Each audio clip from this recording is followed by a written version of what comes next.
आज मुझे बताते हुए बहुत हर्ष होता है कि 1 लाख का आंकड़ा पार करके 1,15,000 तक हम लोग पहुंचे हैं। हे जे छोटे छोटे फेरीवाले आहे, फुटपाथ दुकानदार आहे, या सगळ्यांना आज या ठिकाणी स्वनिधीचा पैसा मिळतोय आणि जसा मुंबईत मिळतोय तसा आता इतर ठिकाणी देखील हा या ठिकाणी मिळणार आहे। आज माननीय पंतप्रधानांच्या हस्ते हे काम आपण करतोय। मुझे इस बात की बहुत खुशी है प्रधानमंत्री जी, शायद आप अकेले ऐसे प्रधानमंत्री होंगे कि जिन्होंने जिन जिन योजनाओं का भूमि पूजन किया उन योजनाओं के उद्घाटन को भी आप ही उपस्थित है। आज ये जो मेट्रो का उद्घाटन हो रहा है 35 किलोमीटर 35 किलोमीटर मेट्रो 7 मेट्रो 2 है, इसका भूमि पूजन भी आपने किया था और उद्घाटन भी आप कर रहे हैं। ये नया कल्चर इस भारत में और महाराष्ट्र में आपके कारण आया है, मैं इसलिए आपका आभार व्यक्त करता हूं। सबसे महत्व की बात, आज मुंबई करता एसटीपी, मुंबई सारखं इतकं महत्वाचं शहर, या शहरामध्ये रोज हजारो नाही करोडो लिटर पाणी ट्रीट न करता, कुठली प्रक्रिया न करता आम्ही समुद्रात सोडत होतो। हा समुद्राचा वास, समुद्राची घाण ही त्याच्यामुळे होती। 20-20, 25-25 वर्ष मुंबई महानगरपालिकेवर ज्यांनी राज्य केलं त्यांनी केवळ डिपॉझिट, फिक्स डिपॉझिट केले, स्वतःची घरं भरली, पण मुंबईकरांना त्या ठिकाणी शुद्ध पाणी देण्याचा कधी प्रयत्न केला नाही। पण या ठिकाणी मी ज्यावेळेस मुख्यमंत्री होतो त्यावेळेस महानगरपालिकेला सांगितलं हे पाणी असं सोडता येणार नाही, तुम्हाला एसटीपी तयार करावे लागतील। महानगरपालिकेने सांगितलं एसटीपी तर आम्ही तयार करू, पण एसटीपी कुठल्या नॉर्म्सनी तयार करायचे हेच आम्हाला माहिती नाही। मैं आदरणीय प्रधानमंत्री मोदी जी की सरकार के पास गया और मैंने निवेदन किया कि समुद्र में अगर डिस्चार्ज करना है तो कौन से लेवल का पानी चाहिए, इसके डिस्चार्ज नॉर्म तैयार करने पड़ेंगे।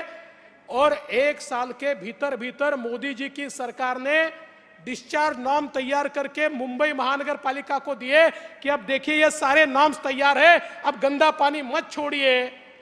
लेकिन साहब उसके बाद भी 3 साल तक मुंबई महानगर पालिका ये काम इसलिए नहीं कर पाई, करने वाले नहीं थे ऐसा नहीं था, करने वाले थे लेकिन इनका उनसे जम नहीं रहा था।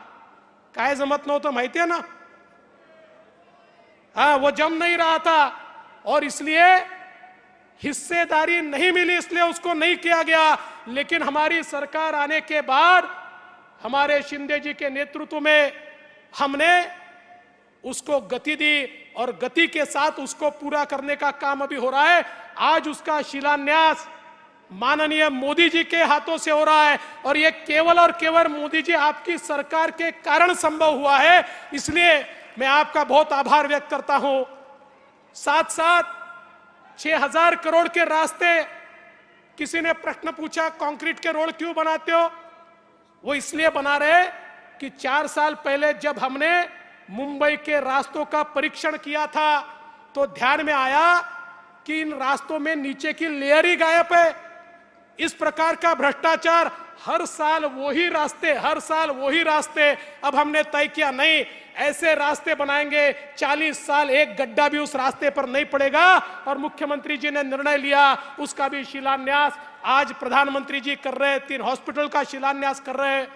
और प्रधानमंत्री जी मैं आपका आभार व्यक्त करता हूं। मुंबई की पहचान क्या है, मुंबई का छत्रपति शिवाजी महाराज हमारा जो स्टेशन है, मध्य रेलवे का जो स्टेशन है, वो मुंबई की पहचान है। और मुंबई की इस पहचान को पुनर्परिभाषित करने के लिए उसके विकास का आपने कार्यक्रम हाथ में लिया और एक बहुत ही सुंदर, बहुत ही आइकॉनिक इस प्रकार का सीएसटी रेलवे स्टेशन फिर एक बार मोदी जी के नेतृत्व में हमको मिल रहा है और उसका भी भूमि पूजन आज हो रहा है। मैं उसके लिए भी आपका आभार व्यक्त करता हूं। मैं आपको इतना ही आश्वस्त करना चाहता हूं, मुंबई की जनता आपको सुनना चाहती है, आपका आशीर्वाद चाहती है। आपके आशीर्वाद से हमने धारावी का भी टेंडर मंजूर कर लिया है। 1 लाख लोगों को, घरों को पुनर्वसित करने का दुनिया का सबसे बड़ा प्रोजेक्ट है और केवल आपने रेलवे की लैंड दी इसलिए ये कार्यक्रम हम कर पा रहे हैं। जल्दी ही उसके भी भूमि पूजन के लिए आपको हम बुलाएंगे और प्रधानमंत्री जी उसमें आपका बहुत आशीर्वाद हमको लगेगा, उसके लिए भी आपको हम निमंत्रित करेंगे। मैं इससे ज्यादा समय नहीं लूंगा। मैं फिर एक बार आदरणीय प्रधानमंत्री जी का मुंबई की जनता की ओर से, महाराष्ट्र की सरकार की ओर से बहुत बहुत स्वागत करता हूं और अपने शब्दों को विराम देता हूं। जय हिंद, जय महाराष्ट्र।